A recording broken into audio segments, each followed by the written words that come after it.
Doreen Granpeesheh is the Dr. Doreen is an expert in autism. Doreen Granpeesheh. Dr. Granpeesheh. Dr. Doreen Granpeesheh. Dr. Doreen Granpeesheh is a visionary in the field of autism. Now you can ask her questions on Ask Dr. Doreen.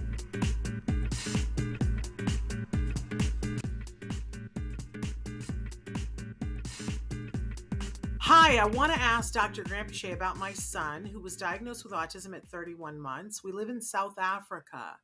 My son never responded to his name. He would spin himself around. He lined up toys and he would play with them in strange ways.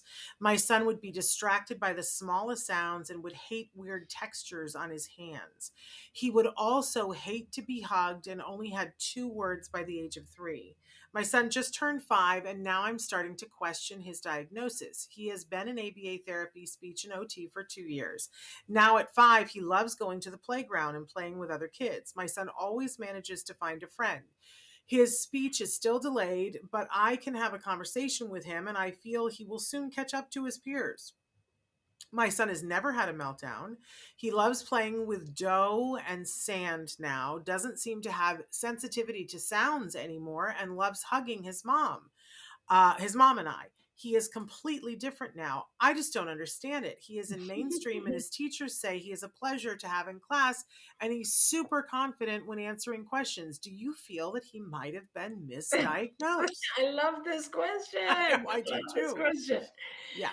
I hope that you will get to see this show so that I can respond to your question here, because no, I don't think he was misdiagnosed, but I think that it is entirely possible that he's losing his diagnosis.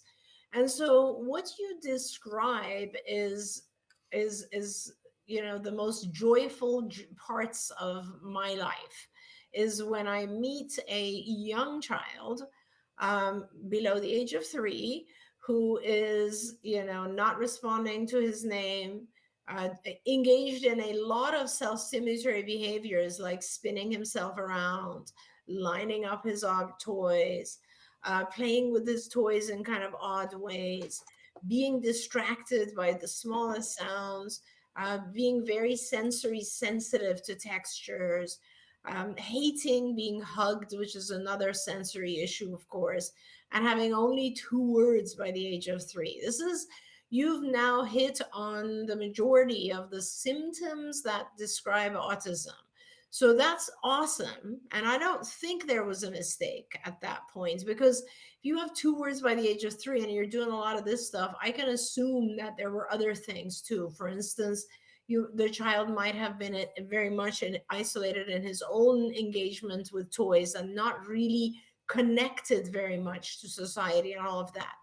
Now you did an incredible thing, which is you got him into ABA therapy, you got him into OT and speech for 2 years, and that is wonderful. I don't know what intensity you did, but perhaps you also did some other things. I'm not sure from a medical or dietary perspective.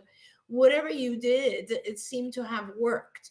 And he's now at the point where he's finding a friend.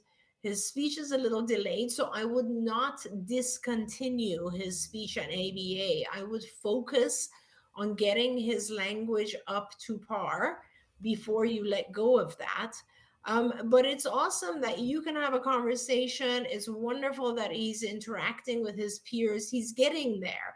And the fact that he's never had a meltdown, remember, challenging behaviors like meltdowns, tantrums, etc., are not part of the autism diagnosis.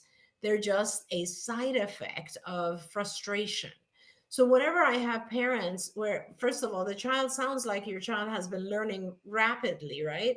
So whenever a child learns rapidly, their frustration goes away because they learn how to communicate. They learn how to use words to communicate, so their frustration is less.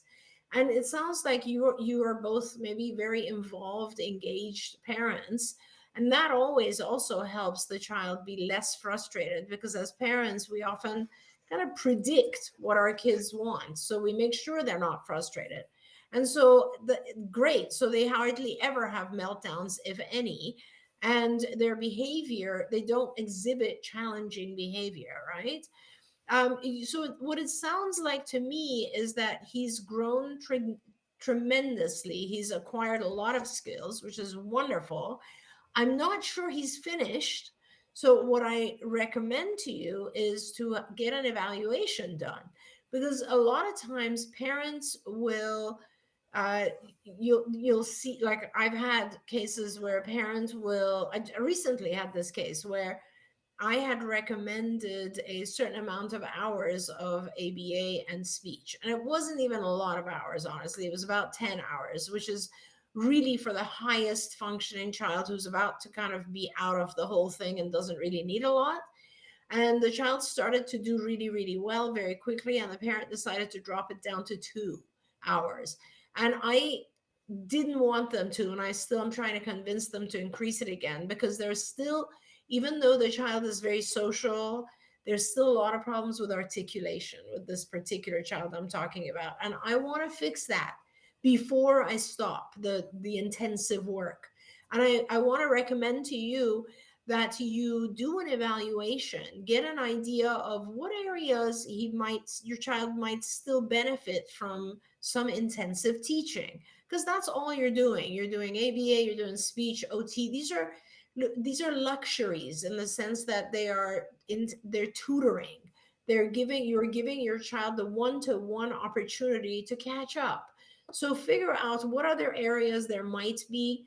Teach those things using the ABA, speech, and OT.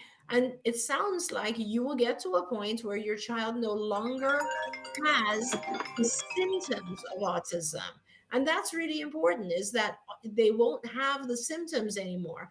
And remember, autism is diagnosed based on symptoms.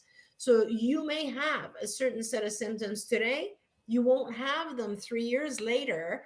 And that is exactly what we define as recovered, or having lost the symptoms of autism. It doesn't mean they did not qualify for autism 3 years ago. It doesn't mean that there was a misdiagnosis. It simply means that the child has now learned and has learned how to overcome those delays, and is now functioning within the realm of typical children the same age. So I want to congratulate you, and good job. And it's time to celebrate. Yes, and I love this question. We see this a lot in autism, that I think it's just a lot in humanity too, that we go, oh, well, we were doing this thing and this happened, but you don't connect the two together. And I just want to lovingly say to this dad, if you had been sending your child to the gym for 2 years, Yeah, you would expect to see something different about how they walked, how muscular they were, what they did. Absolutely. And you wouldn't go, oh my gosh, they just must be somebody who's sprouting muscles. You would connect it to the fact that you went to the gym for 2 years. You and mom have been making sure that he gets to his ABA appointments, and making sure that he gets to his OT and get to his speech. Of course, you should be seeing progress, of course. Mm-hmm. And how great that you're seeing such progress.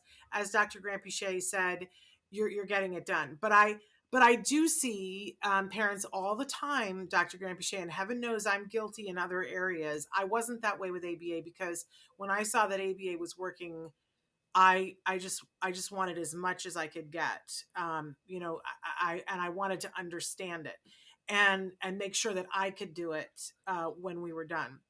Which is, I'm going to jump ahead to a question that we had that I think came in on Facebook. But I do want to say, sometimes we have this mentality where something is working and we kind of discount it. And you shouldn't, just like if you went to the gym.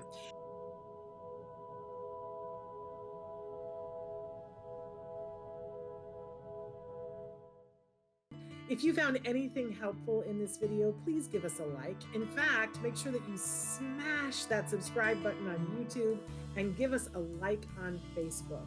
You can also follow us on Twitter and Instagram for important updates. And please download our free podcast wherever you get your podcasts. See you next time. Until then, give your kiddos a hug from me, and one for you too. Bye-bye for now. To subscribe, click here. And if you'd like to check out some more of our videos, click click here.